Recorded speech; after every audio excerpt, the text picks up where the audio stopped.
అబ్బా! మొత్తానికి అందరి కల నిజమైంది. ఆ రాముని గుడి కోసం 500 ఏండ్లకెంచి నడిచిన పోరాటంకు ఇప్పుడు విజయం దక్కింది. అనుకున్నట్టే గుడి కట్టి ఇయాల బాలరాముని నిలబెట్టే పండుగ కూడా జోరుగా అయ్యింది.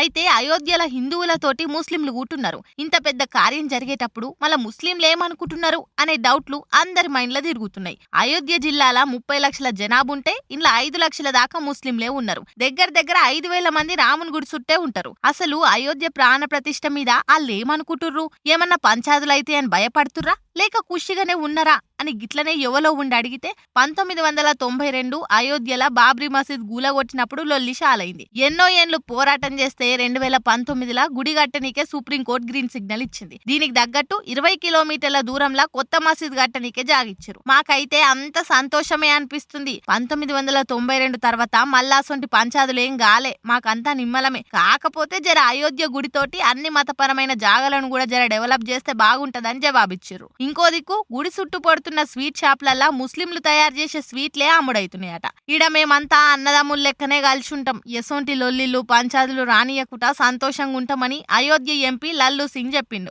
ఇదన్నమాట ముచ్చట అయోధ్యల హిందువులు ముస్లింల నడుమ జరుగుతుంది.